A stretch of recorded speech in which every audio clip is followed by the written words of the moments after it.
Good evening, and let me welcome you to another conversation on the SosoBone Media Network.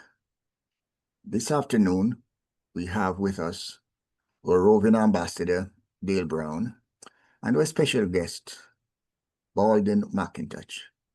And as you are all aware, this is an archive of our community, of our products, our service, and our individuals for history's sake that must be recorded so that 50 years down the road, as they look back at our accomplishments, they know exactly where we're coming from. So this afternoon, we have a special guest, and I'm going to turn him over to our roving ambassador, Dale Brown, for the introductions. Thank you very much, Sir Professor. Viewers, welcome to another one of our programs. And I must tell you that we are honored to have as our guest one of the outstanding members of the Jamaican diaspora. This gentleman is a true patriot whose contributions to national development, particularly through his support of high schools in Jamaica, have been nothing short of remarkable. He's a man of exceptional vision, a man of action, a man of discovery, constantly probing for solutions and new ways to inspire others by sharing his gifts and his talents with those in need, especially those who have fewer opportunities to express themselves. And of course, that would mostly include our youngsters, young women and young men in the high school system, but not limited to them. So please join me with an open heart in welcoming this gentleman who is committed to service. Welcome to Mr. Baldwin McIntosh, and we will use him in this slide as the president of Maldon Alumni Association of Law. Welcome, Baldwin. Thank you, Mr. Brown and Mr. Smith, for having me. I'm not sure about who the person Dale spoke of, but I'll try to represent that person. Yes, thank you, sir, and represent you surely will. And Baldwin, we don't know very much about your beginnings, so to speak, and what helped to shape you into the person you are today. So I'm going to take a page out of a brilliant man's book and ask you, which primary school did you attend? Primary school.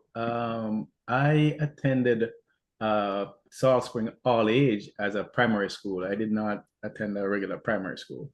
I shared some time at Garner's Mount All Age in Hanover, courtesy of my grandmother, Ethel Dell, who has passed.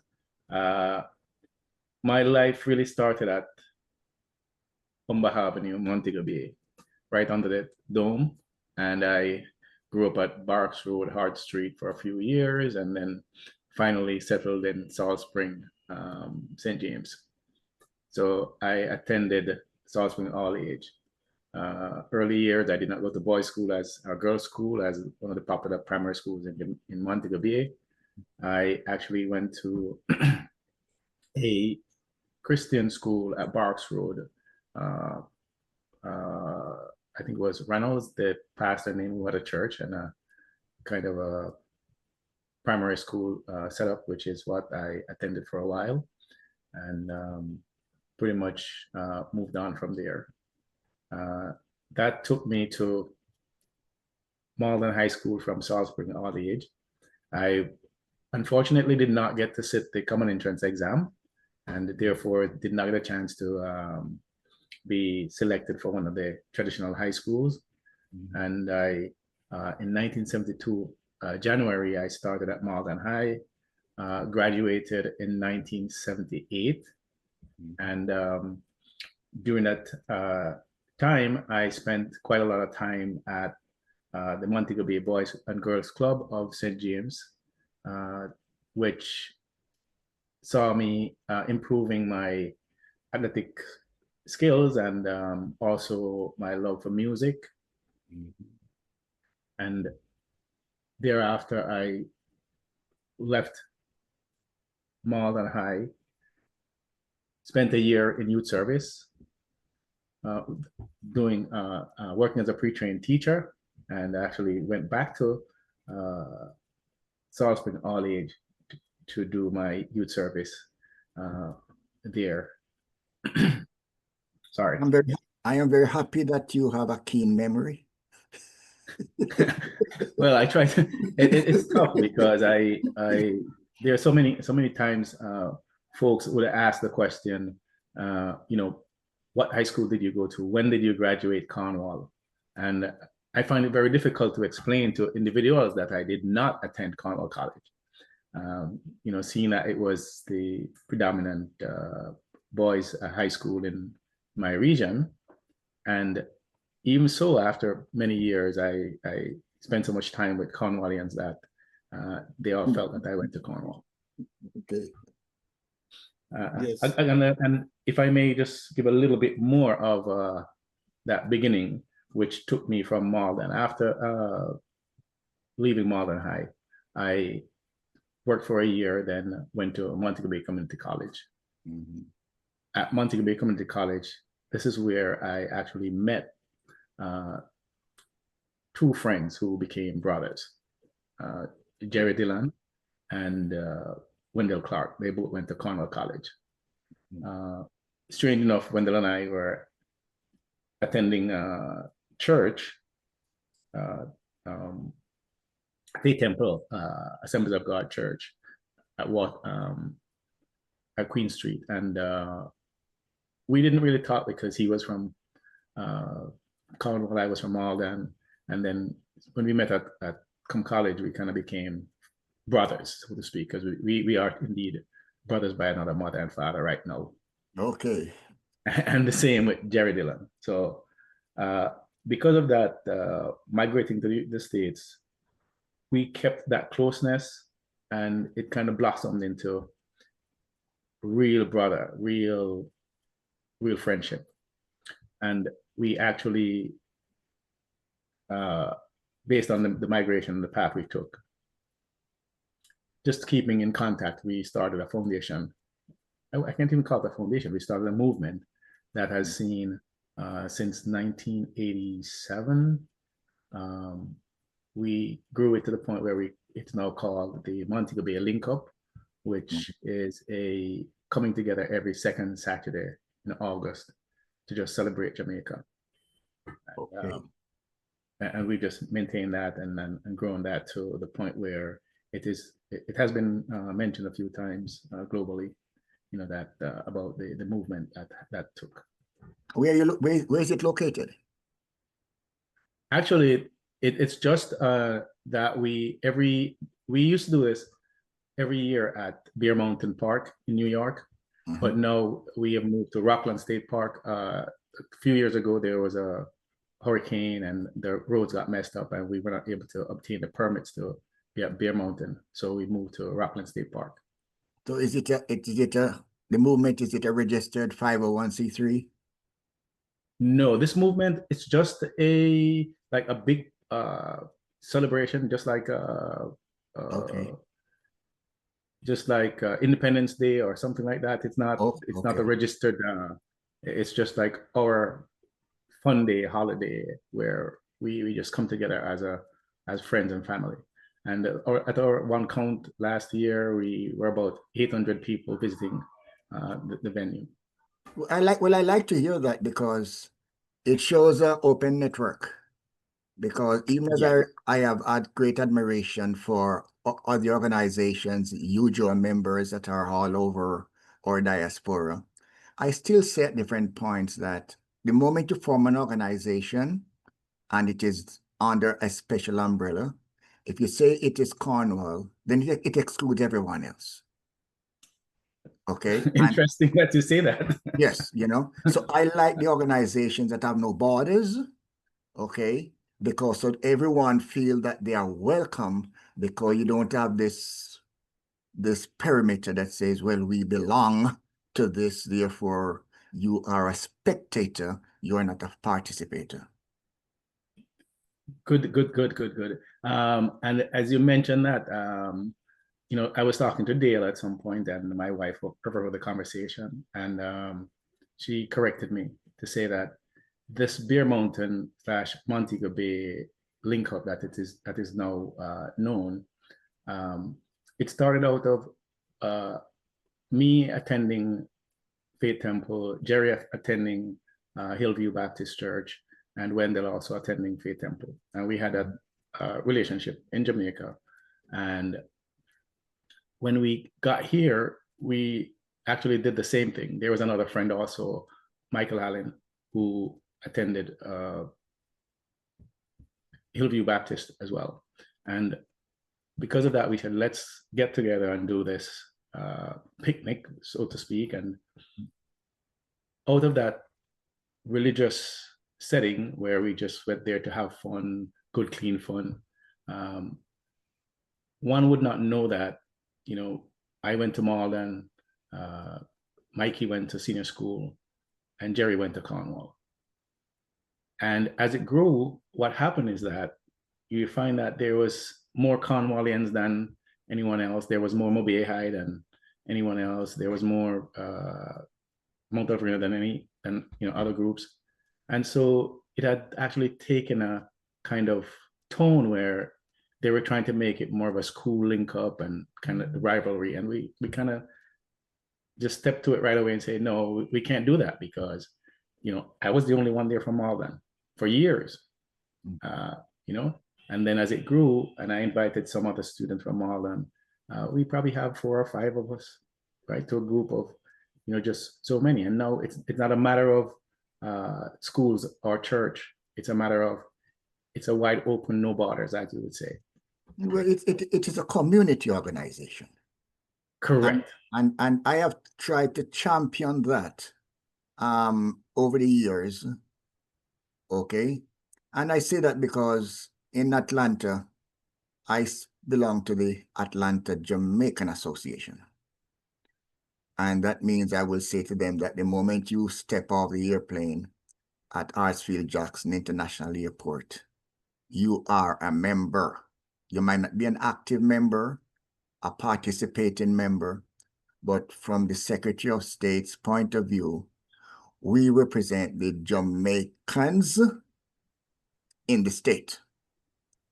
And under that principle, that's how I recognize your organization. And I would say that the fact that you're able to succeed without it being a formal organization is the best thing I've heard so far. Because thank you. Typically, when someone mention or see a movement or an organization, they will say to you, well, how do I join? They don't have to ask this question with your community organization. So I commend you for that. Yes. Our mantra has been, it's more of a potluck type situation. So we said the first year you come, you don't have to bring anything. Just come, fellowship, join in, participate. The next year you come, you look at what we had there. And if you feel that you cook the best curry goat and you want to bring it, fine. If you want to bring the best fried fish, go ahead, bring it.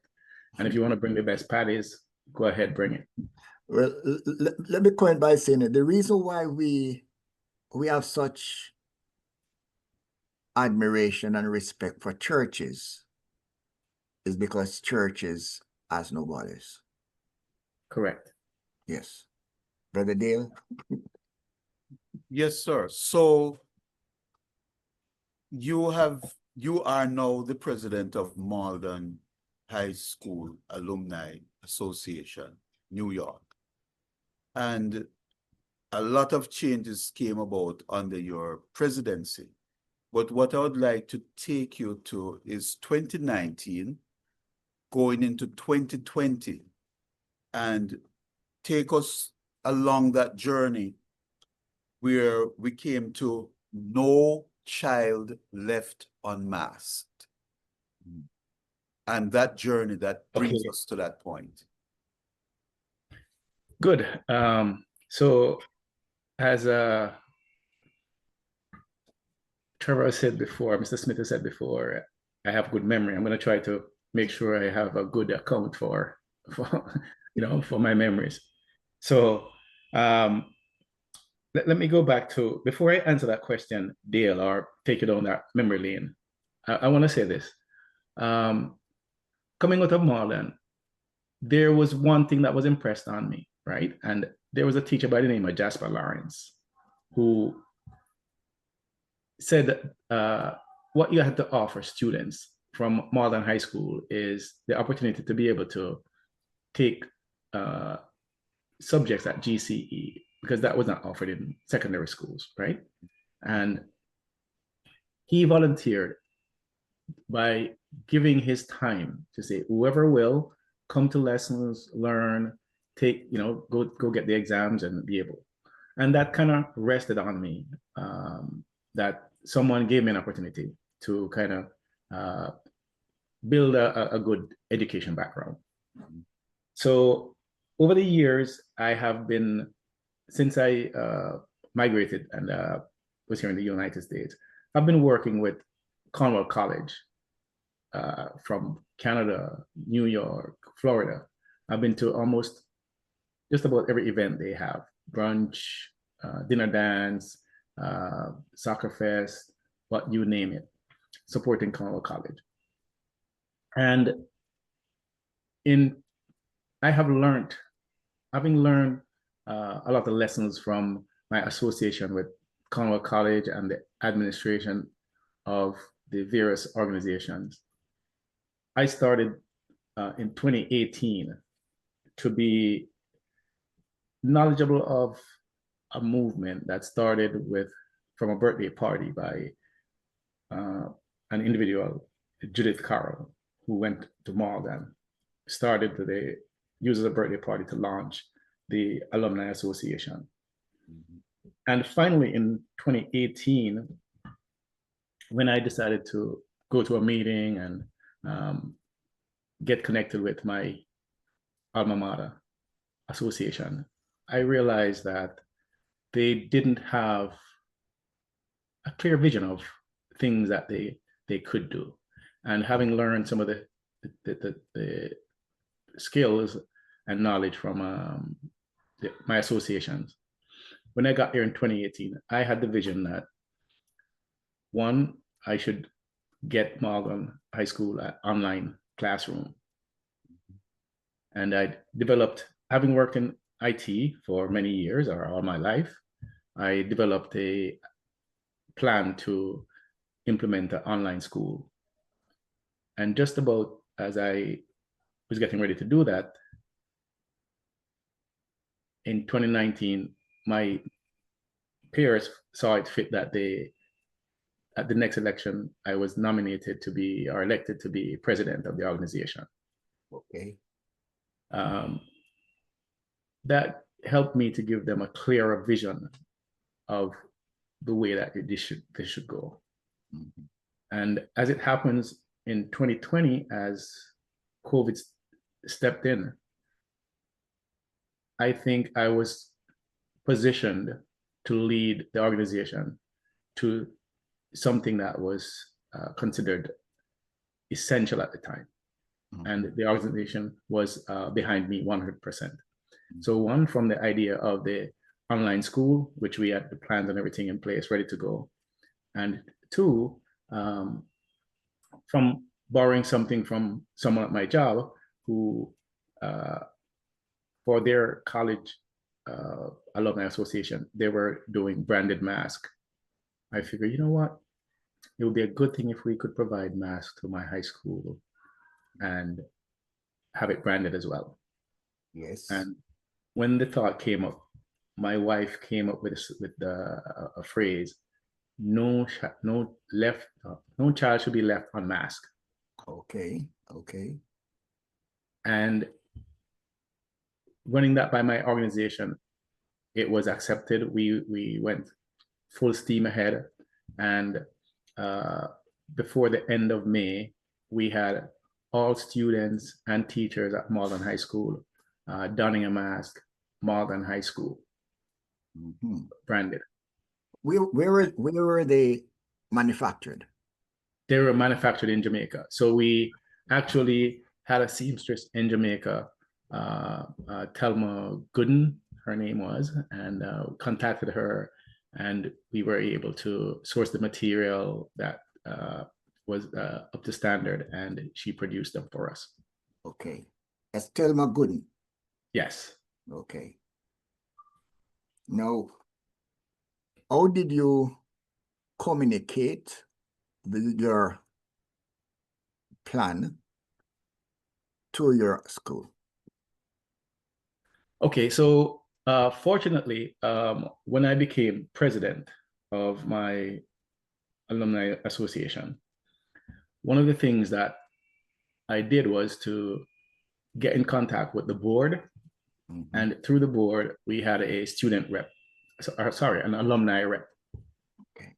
And one of the things that I had set as a standard is that given that the school is a government school, and understanding some of the politics and the nuances of the schools in Jamaica, how now they're run, I decided to channel every initiative I have through the alumni rep to the board and to the principal. And that gave us a good communication voice. So we had a single voice communication going back and forth through one channel, so that we could get drown out the noise and be effective. And this alumni rep was located in Jamaica. In Jamaica, correct. That's interesting. I say that because, in past conversations that we have had with alumni association, most of the times when they are looking to do any sort of product, it is being shipped from overseas.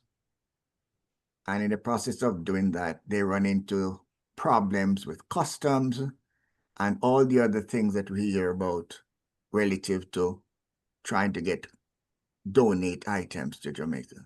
So I might say that you are the first organization that has solved or removed a problem by making sure that the products that you are working with, they were not imported.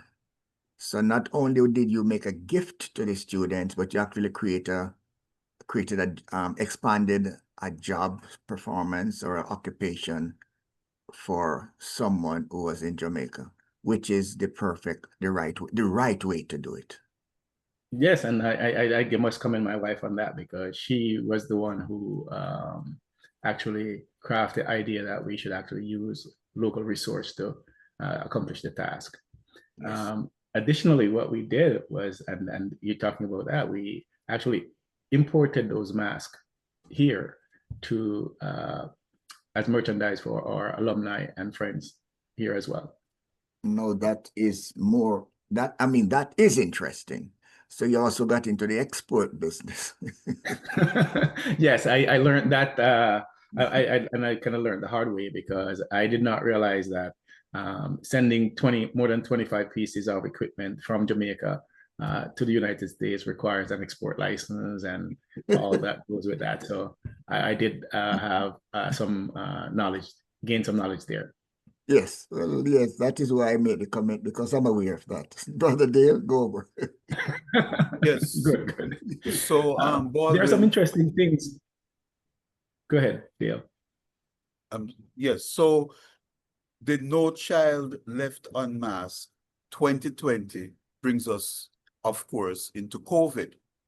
And this led into something else even more meaningful at Maldon High School. Could you now bring us to that part of the journey? Yes, and that also walks right into my learning from exports and imports. So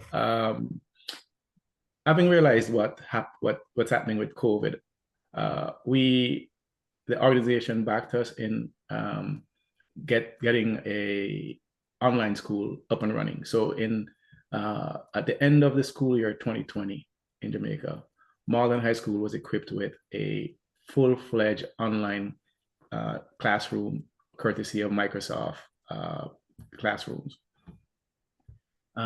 What we did not know at the time is that while there were, or the challenges were real, it was real.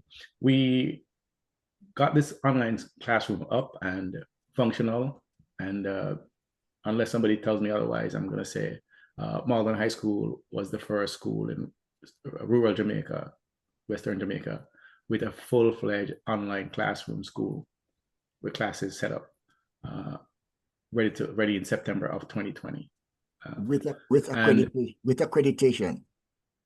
Yes. Yes, we having the knowledge. I've worked here for a while, and having the knowledge of the Microsoft offering, our company's offering into K through 12 education charitable contributions.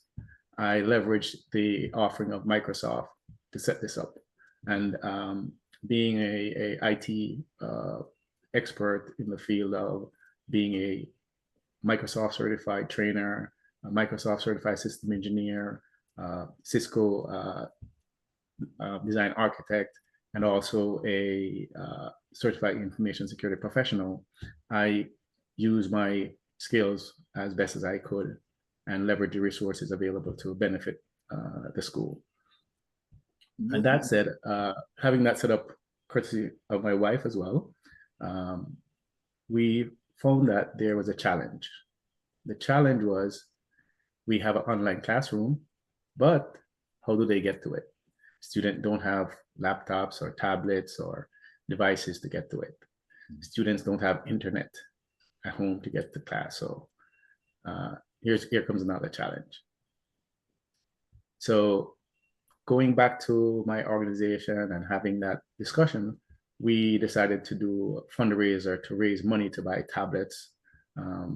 You know, a new organization just starting, just getting their feet on the ground was quite a challenge, but we were able to raise money to purchase 70 plus tablets and about 30 laptops. So we went to, in November of 2020, here is where I learned some more. I packed up suitcases of tablets and laptops and checked in at the airport and get ready to go. Then I was called to the counter at the boarding desk, and Mr. McIntosh, we need to talk to you. Custom Border Patrol came, escorted me in the back room, and, you know, what are you doing with all these devices, you know?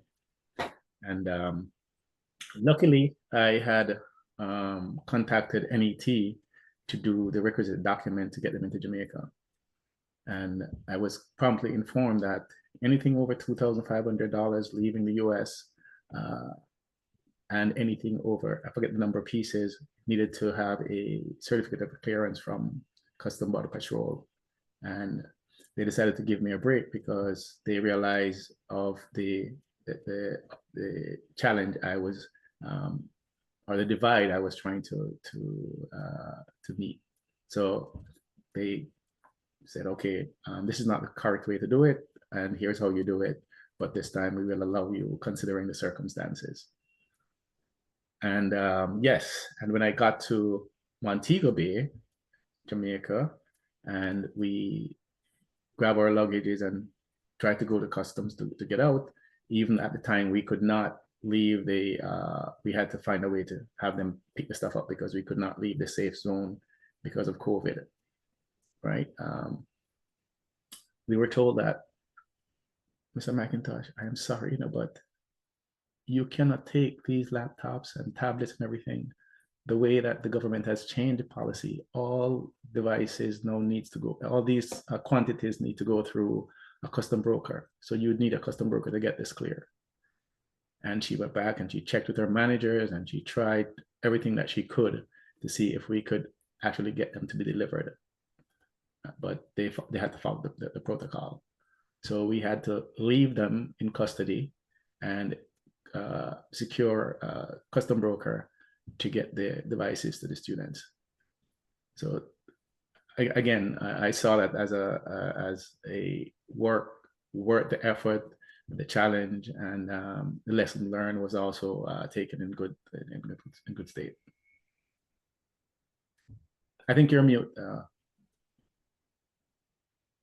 I mentioned earlier that, you know, the problems that I know organizations have encountered without knowing that you were going to get to the point where you walked into that same rabbit hole. You also went down that rabbit hole. Yes. And one of the things that I would hope that at a certain point we do, even as they say they have made it a little bit easier now, and there are organizations that are able to, you know, go through the process smoothly. But I would be able to say that of the hundreds of organizations that we do have, maybe just about 20% might actually know about the procedure. Yes. And, you know, that leads to a lot more. We share the knowledge that we have. And having partnered with other organizations through our initiatives, we now allow other organizations to be able to not go down the same rabbit hole that I went down. Good. Right. So as that happened in 2020, coming out of our collaboration with my movement, or our movement, which is the Bear Mountain Mobile Link Up, and our connections with schools like Mobile High, Mount Alvernia. One of the things that had happened earlier in 2018 when I went to Maldon High School Alumni Association meeting, I met a good friend of mine who was also a past student of Maldon, but I did not know that, Mr. Aubrey Campbell. Ah. And running into him and having the conversation during the time of COVID, and again, he was founder of Comet's track club, which he begged me so many times in Jamaica to come and to run with them and what have you, but that didn't happen.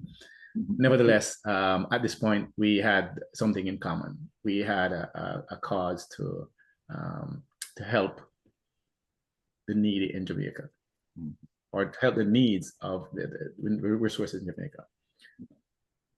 Now, he came up with the idea that why don't we do something collaborative between Cornwall, Maldon, Comets, Mobile High, because we had formed this bond through meeting every year, and you know, it's like we're the same group, we're the same people, and we started a online Easter concert, and that took off like you would not believe it. Okay. The first production, folks were just like clamoring, you know, when are you guys going to do this again? Do we have to wait until Easter to do this? Because there was nothing to do during COVID, right? And it was a way of reaching out and touching each other. And at the same time, it was a way of raising funds to help the needs of the pandemic caused by the pandemic. Well, it is, I am more than overjoyed, I should say, to hear that the collaboration took place, because that is something, as I said, we have always been mindful of. And I'm also relieved that you mentioned that you're collaborating with Cornwall College, because having had Neville on our program, you know, we know that collaboration is one of the strong points of what they're doing right now in regards to internet and drone discussions.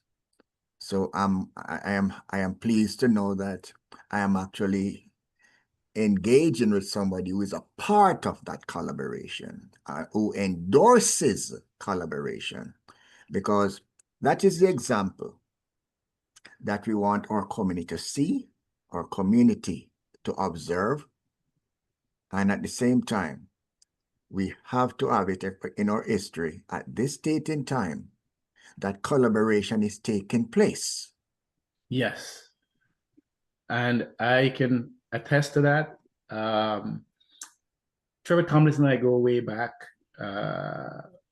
And this has to do with, even from the days when students from Cornwall would get a scholarship to play football in the US, at the college in the US, or to go to school in the US through soccer. And whatever the needs were that they had when they were, they came, Trevor would say, Baldwin, there's a student in Idaho who needs a jacket, a sweater, what have you. And we would do whatever we need to do to make sure that that student gets, some comfort in knowing that somebody's got their back while they're here. I knew Trevor. Well, the fact is that, you from just by listening to you, I recognize that you are accessible. Yes, very. Okay. I think so. So I am not surprised that people will now reach out to you because, when you light we said that when you light a candle on a dark night, that candle is seen from a mile away. And the Bible did say, let your light so shine, that they may see your good works and be attracted to it. Okay. Yes. So from that point, I'm trying to emphasize this for the sake of our listeners and our viewers, okay? Because sometimes something passed by so fast that they don't get it, okay? And from a communications point of view, I don't want them to miss it. Good. Brother Dale? Yep. Yes, so Baldwin, speaking of collaborations, we'll now turn our attention to the aquaponics and the fish farming initiative that you have implemented. Yes, and again, it goes back to a brother now, Neville. He's the little brother now. I don't know which one of us is the big brother, little brother, but we're brothers. So, backstory: when I took the devices to Jamaica for Maldon, there are other organizations that wanted to help. There are other individuals who wanted to help organizations. One person was Marcia Reed Windross. She wanted to get some tablets to primary school, Vaughnsfield, and I volunteered to take those as well, along with the things from Maldon. Another school was broken into, Vaughnsfield Primary, and they lost their computer and printers and electronic devices. And we felt that out of what we were doing, we should have, my organization felt that they were compelled to assist those schools as well. So we assisted in doing that. As that happened, and there was Cornwall had a need, and they reached out to me, and I, as I tried to fulfill that need, a thought came up that, we should try to raise some more equipment. And as we were doing that, Neville Bell used the power of his pen, as I told him all the time, and he reached out to organizations to see would they support us in our initiative. And the thought just come from something that I had done or similar. If we have more than we need, which I didn't have when we did what we did, why don't we share it with schools like Cornwall, like Montego Bay High, Compre, Montevernia, and the other schools just around who need it. And we actually raised enough that our first collaborative distribution was to about 21 schools. That said, his pen got Sandals Foundation to back us on the initiative that we were doing to bridge the divide of technology in Jamaica for schools. They said to us, guys, we are not, our core competence is not technology. Our core competence is agriculture.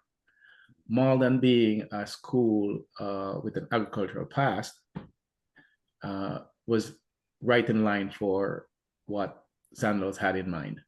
Mhm. So one of the first things as they asked us to pivot into agriculture, Neville and I sat down, we had discussions, and I said, Neville, Trevor, and I, which literally was like the three of us kind of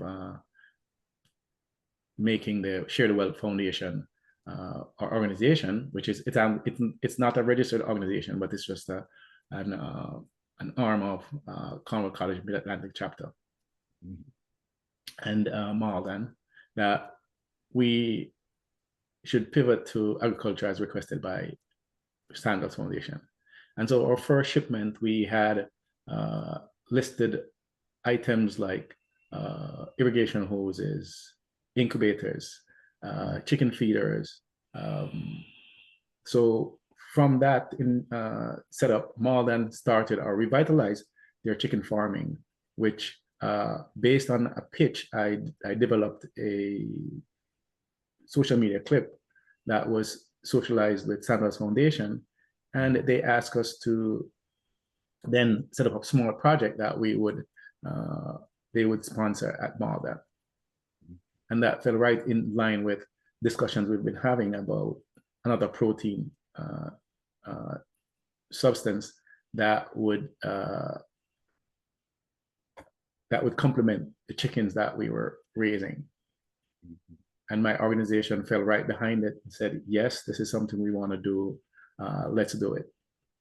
And we pitched to Sandals, and they say, go ahead. We will support you in setting up an aquaponics tank that would raise fish, use the water from that fish with the nutrients from that fish into plants that would then recycle that water. Mhm. And we looked at it to really embolden the agricultural program at Maldon and introduce more scientific farming. So that was, a big success. And we have seen since April of 2023, I think. No, I'm mixing up the years, but since that deployment, we have seen the third reaping of fish from that setup. Well, let me backtrack and say, I want to recommend and recognize Sandals Yes. because as an analyst and not a critic, I have always been a little bit observant as to whether or not companies in Jamaica are working in sync with the diaspora. Okay? That is something that I've always drawn attention to, even to the extent that I have been a little bit critical of the government of Jamaica for not making it visible when they're putting their budget together. If there is a line item that says to work with the diaspora, because on the occasions when I see members of business or government, they come to the diaspora to get from the diaspora. They do not come to the diaspora to collaborate with the diaspora.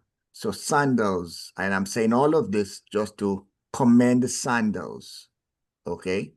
Because I hope that in pointing that out, other companies might find it is in their best interest to work with diaspora organizations, okay? I do not have many examples of this taking place, apart from with Cornell College, with Neville and Dale's, as expressed by them, and now with your organization. Yes, I truly commend Sandals Foundation for the work that they are doing and continue to do, because they have pledged to back us in amount of in excess of $10,000 per year should we continue to deliver as we have been doing. Just past January, we shipped a container to Jamaica,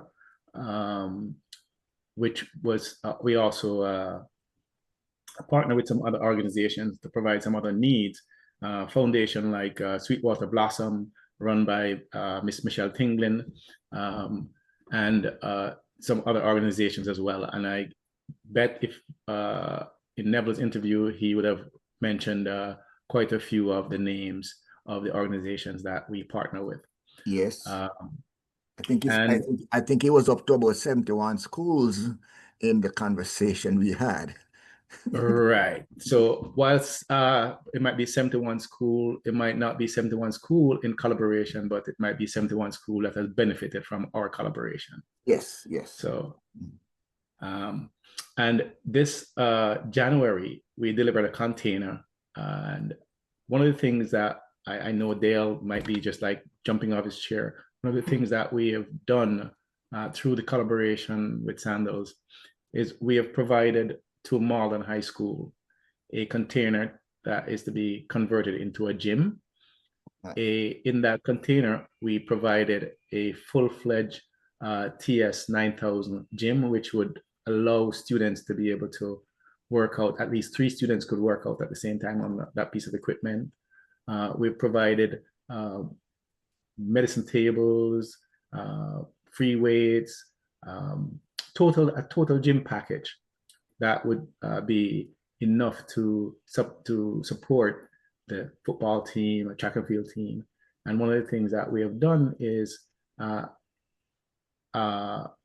revitalized a track and field program at Maldon to provide opportunities. And we are looking to target more at-risk kids than anything else. So, that's one of the things that I have to say, thanks to Sandals again for assisting us to deliver those things. I mean, this is vital information. This is vital data. Let's put it that way. This is vital data for our diaspora. And I am not even I'm not gonna go down the path to ask what type of recognition you get from, from the government as you are solving the problems that are there. What I will say, however, is that, some of the think tanks that, I've been involved with and the discussions we have, we talk about the problems that we see and whether we address it with a Band-Aid or with a cure.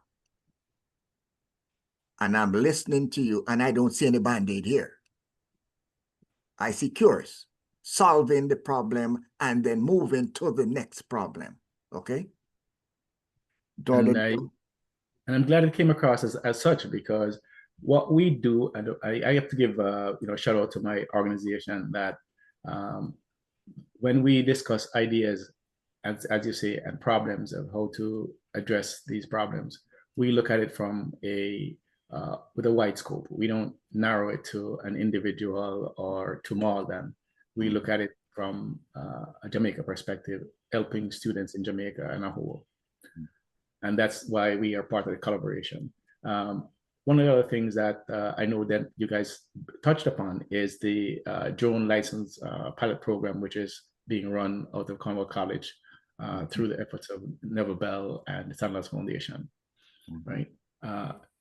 I am so proud of that initiative, or to be involved with it, that just this year, a few months ago, 2 students from Maldon, while they did not were not able to obtain the visa to travel, they were selected to be part of the Jamaica National Drone Soccer National Program to travel to the Drone World Cup in South Korea. And that just tells me that what we're doing is creating opportunities for students where in this instance, they would not have seen that or even known of such a an opportunity. So our goal is to actually, day by day, create opportunities for students to be able to see a meaningful life ahead. It's not just solving a problem today, giving them lunch today and figure that's it. We're looking to create opportunities, lasting opportunities for them. Yes. Baldwin, there are about 7 schools involved in the drone initiative. How many students does that is involved with that? To date, and Trevor might slap me. Oh, sorry, Neville might slap me when I say this. Last time Neville and I spoke, this was we'd trained 48 students thus far. One other thing I pointed to Neville, and the reason I did that was I was watching the television, and the Jamaica Land Agency is running a drone pilot license program, all right? And it's $150,000 per student. So I was joking with Neville. I said, hey, they're going to come get you because we're giving the training for free. We're taking money out of their pocket. You know, that maybe that is why I sort of mentioned the government as to what type of recognition, okay, is being directed towards the establishment of the program. Because yes, I do understand that on more than one occasion, they would like to privatize something that the diaspora would like to do to scale. Okay. And when you are doing something free, then there is, then you can develop a goal or a plan to do it to scale. Not where you start adding things together, but where you start multiplying. Okay. So yes, that might be a little bit disturbing. That is not an opportunity for someone to make themselves, a business. And the diaspora does not really put a price on the things that we send back from our nonprofits. We normally do not charge for the things that are sent back. And I have said on more than one occasion that notwithstanding, we have spoiled the government tremendously because they will see some situations and they say, don't worry about it. The diaspora's got that. Okay. I don't know if I'm a bit too sympathetic to the government, but at times we shouldn't be, right? But looking at the government and some of the challenges they have, it goes back to I asked the question, who are the people that are being placed in charge of solving a problem? So there was a severe internet problem in Jamaica with schools. And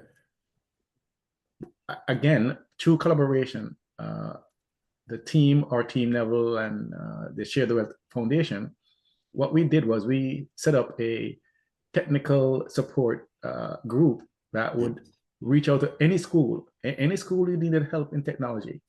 We would provide them that technical support, whether it's giving them equipment to fix the problem, working with them doing engineering to fix the problem. And we have run into some severe issues with the government doing their part. So we already have folks from here travel to Jamaica to work on projects that the government was supposed to do their part and it was never done. So we had to fly back without completing the task. So well, that goes back to my observation earlier when I said that when they're putting their budget together, I do not see a line item that says diaspora. Okay, and that line item could be to complement things that need to be done in Jamaica that are initiated by the diaspora. It doesn't mean that you're going to send funds to the diaspora, but it means that when you decide that you want to give 100 tablets to a school, you make sure that the school has internet. Do you know many of my friends have made gifts to schools that don't have internet? I can imagine. I can imagine. So, this platform is SosoBone, cut the fat. We get down to the bone. Yes. Okay. Yep. So Brother Dale will let you know from our conversations, and other people who have been in our circle will say that, listen, they are listening to us. You might not think they're listening, but they're listening, because we have this, it's the age of communication. And it's amazing that some of the things that we talk about that is relative to the West Indies, the response we're getting is from India or from Australia or from the UK in regards to the issues that we bring to the table. And I'm saying this because some of the needs that we have, as we make them visible and transparent, there are people out there who will share your vision, who will respect what you're doing, and you're going to get calls from them. They're going to call. Okay, as I said, when you light a candle in a dark night, people walk towards the light. Okay? Yes, and that's true. I have to give a big shout out to an organization, Millwright Exports. It's a company that's a logistics company here in the US. Mm-hmm. And when they heard of the things that we're doing in terms of logistics, storing things, collecting things for donation, they offered their warehouse as a single spot for hosting all the equipment that we source. Mm-hmm. They also went a step further to provide the trucking to get the equipment to the wharf to be shipped. Could you identify that company again clearly for me, please? Millwright Exports. Where are they located? They're located in Hillside 220 Hillside Avenue in Hillside Avenue in 220 Route 22 in Hillside Avenue in Hillside, New Jersey. It's Okay. 220 Route 22 Hillside, New Jersey. Millwright Logistics Export. Okay, thank you. And while I'm doing this too, I should also mention Dennis Shipping, who has assisted us every time, giving us deep discounts. And sometimes on one occasion we had a tractor that was being shipped to Maldon High School, and it was not able to make it in the container that was shipped because of the paperwork was not ready and in place. And the Dennis Shipping not only offered, but transported that to Jamaica free of cost as a contribution to our initiative. Yes. So I want to say a big thank you to them as well. Yes, Dennis Shipping has a great track record in our diaspora. Very much so. Baldwin, could you touch on the other collaboration with Tuskegee University, please? Wow, yeah, I missed that one. How could I? So yes, I mentioned Sweetwater Blossom and Michelle Tinglin before. She was the person who introduced us to the Tuskegee University opportunity.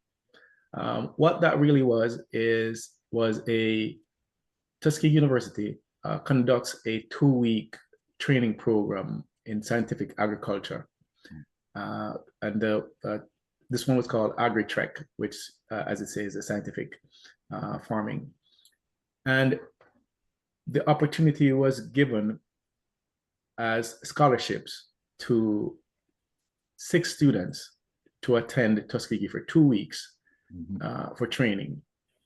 And Neville and Michelle sorted out the initial phase of it, and then I got on board, and we all get together, and we were able to send 8 students and 4 teachers to Tuskegee University for the 2-week program. That included, I have to give thanks to Neville again. Neville and I, and there are some initiatives, some schools that we have to give shout out to. Montego Bay High School. So while raising the funds to taking care of the entire package, from passports to visas to airfare to transportation from Atlanta to Tuskegee, and all these things, we reached out to organizations to say, would you help us in raising funds? And we sent a shopping list to Montego Bay High School, and I believe Neville sent it the night, and the next morning everything was delivered to my niece, Jodian Hendricks, who is a doctor in Atlanta. She also saw it fit when she understood what we were doing. She offered her house. She offered us a place to stay, a car to drive to transport the students. So Montego Bay High, big shout out. You stepped up, you delivered, you showed your presence every time. Miss Merlin Mullings, the president, she is a champion in terms of leading these initiatives. And that goes a long way, because one of the things that this has done for not just Maldon, but it was Maldon, Nakalva, Glengoff, Cornwall College that attended. It did give them an exposure to agriculture that is beyond imagination for them. So they now realize that agriculture is even customs border workers. They're introduced to the canine search. They were introduced to scientific farming in terms of growing vegetables in sponge. They were exposed to white light growing vegetables, and all the scientific research with heat and cold. So they were like immersed in so much technology and new age scientific research that I know it blew their mind on some of the things that they were introduced to. Well, I really appreciate that, and I hope that those who came went back to teach. Okay. Yes. And I can see this program evolving, where you can have a conference, in the community, not so much for the students, but for the farmers. Okay, just to expose them to the new ways, because I enjoy my farming in my limited capacity. So I am hydroponics and virtual farming and all the things where you can just grow. We do not look at farming as a horizontal initiative anymore, because there's more space above us than around us. So yes, I do understand that. And Brother Dale, you're muted. Yes, sir. Go ahead. Yes. And so that, again, for me is a milestone, because I do not see organizations, again, working on a cure versus this is a cure. This is not a band-aid. This is to solve a existing problem long-term, and eventually to remove the problem or to solve the problem. And again, I just want to identify that as in this chapter, because we want to make sure that the message is delivered. Okay. And this 25, 30 years from now, as I said, people must understand where we started, how this thing got started, and those who saw the vision and the dream. And as Dale said in your introduction, you are a visionary. Yes, Brother Dale. So Tuskegee University is now a part of our process. Yes. And I want to add to that. The students that attended did showcase well and created an environment that we were asked to continue as a part of their program. The beauty of it also was that Jamaica has been the first Caribbean country that was invited to this program. So it also creates breaks another barrier and created some amount of history that would now be able to be indelible in the minds of the students that went to say, I was one of the first ones that attended this program, or out of this program being the first one, I was the one who really used the lessons learned to develop agriculture in Jamaica. Yes, well, beyond that, I see the exposure now for the other Caribbean islands, because I like to say that on many occasions, as Jamaica goes, so do some of the islands. So goes the Caribbean. Okay, and there are many initiatives that we are doing inside our diaspora, like pen relays, for example, which, while it started as a compartmentalized Jamaican initiative, we have other islands now being a part of the Team Jamaica because initiative. It's not Jamaican students who they are providing for or representing anymore. So yes, this is one of those projects that is going to catch their attention. Yes. I hope so. Yes, Brother Dale? Yes, in the few minutes we have left, Baldwin, I know that Maldon was not known as a football because we're dealing with the wholesomeness of the student. So we're dealing with the academics and everything, but let us involve just a little bit of sports. Maldon is not known to have a robust football program, but you adopted that program and you have made some headway. Could you just tell us what headway you have made? And just as a avid football fan and player, having played at the national level in Jamaica, I just couldn't sit by and see my school not being able to compete in the Dacosta Cup competition, not being well represented. So in 2019, on my visit to Jamaica, I adopted the football program at Maldon and decided to put my full-hearted support behind it.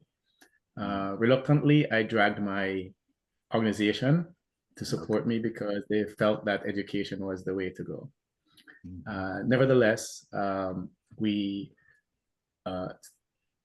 put programs and plans and actions into place that now saw, I had a 3-year plan for them to be getting out of the preliminary round, and COVID threw a wrench in that. So now it's 5 years.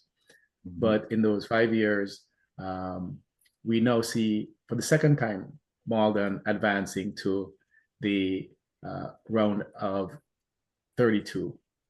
And for the first time, they have won a match. This is the second time to the first time to the round of 32 and win their match, their first match. So last year they made it out to the zone, never won a game. And now they have won the first. So this is progress. For us, it's progress. And the whole idea behind our involvement in sports is not just to see the students having an opportunity to kick a ball, but it's also to give them an opportunity to excel in the areas where they have that skill. Yes. We look at it from the perspective of that athletic activity as a form of education on the field, off the field, and also giving an opportunity to what would be, and you hear me say at-risk kids. There are some students who are just needing something that they can have that love for, and that's one of the things that we have identified.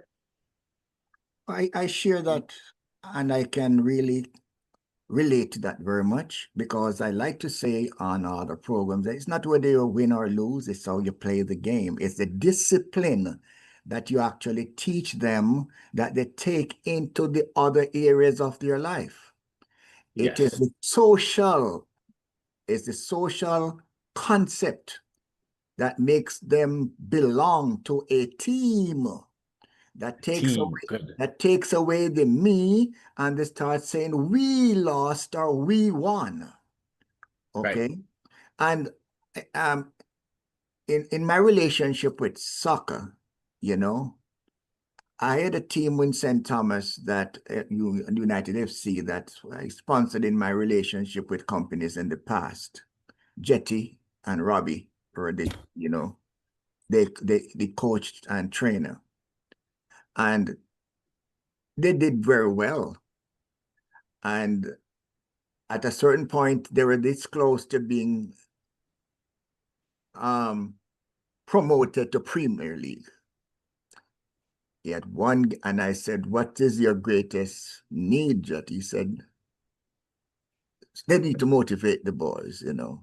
So I decided that I was going to get them gears, soccer gear from soccer.com.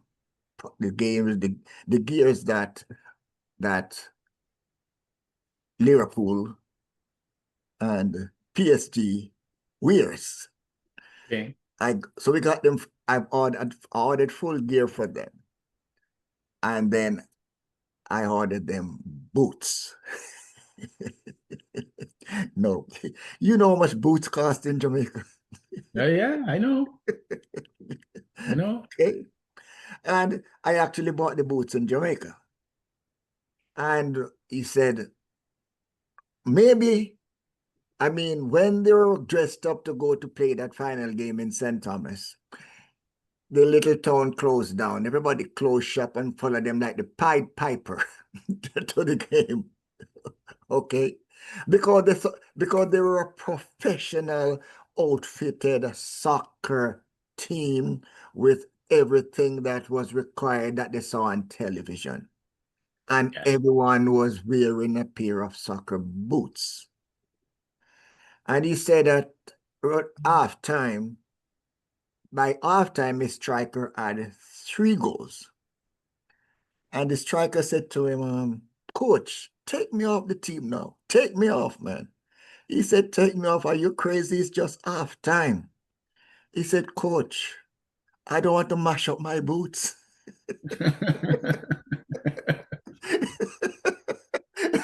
Okay. Yeah, that's a good one. So you understand? So I can, as I said, I can feel, you know, really said they won one game. Yes. You know? Because on that occasion, they were winners in their mind, even though they were winners from they made it onto the field. Yes. Yeah. Yes. And I'm going to say this, you know, that again, you adopted a program which is different from a scholarship. Because I've seen organizations burn through a lot of hours to provide 2 scholarships or 3 scholarships. And while I have a healthy respect for scholarships, again, I say that we are not clones. We are not all made to pursue the same path. And when I look at people who are excelling in soccer, like the Messi and the Ronaldo, the Peles, nobody said don't try to aspire to be like them. But I will tell you this, I do not come across a lot of visionaries who thinks that the dream of a young man who would like to be a soccer player is as important as the dream of somebody who said, I would like to be a doctor. Okay, so again, you know, Dale pointed to your being a visionary. When he interrupted you, you said you wonder who he was talking about, but now I know who he was talking about. Okay. Yes, sure. I must say that I am proud to say that I have one of my players who I have been a mentor and a virtual coach to since 7th grade, who is now a junior. He has one more year in school. Has made it to the national under 17 program, and I use him as a beacon to shine a light for other students of what they're capable of, and the opportunities that are could be provided to them should they do well. Yes. So in all my activities that I do, I try to highlight the possibilities so that it be a motivator for others, and to get a consensus of the majority in terms of what they see as the need, and try to address those needs as we move forward. Well, let me thank Baldwin, you so much. Yeah, one quick second, Professor. Do you mind sharing the name of that player, since he's a national player? Javon Anglin. What was that? Javon Anglin. Javon Anglin. Anglin, Kudos yes. to him. Thank you very much. Thank you. Go ahead, Professor. Well, let me say, Mr. Baldwin McIntosh, thank you so much for spending this time on this platform. You are brought treasures that I never knew existed to this platform. You have opened an historical page for our diaspora to pursue and to follow. And I will say this will not be the last time that you will be sharing your vision and your accomplishments in our community as footprints for them to follow. Thank you so much for spending this time with us. And I like to speak about acres of diamonds, that we don't have to go to the mountain to go find the diamonds. They're buried right in our backyard. Thank you so much. Thank you, Dale, for introducing this gem of a man to our community. And we look forward again to him coming back to our platform to share his vision and his interest in serving our community with us. Thank you so much. And I truly want to thank you guys for giving me the opportunity to share my experiences and my work with you all. Thank you. Thank you.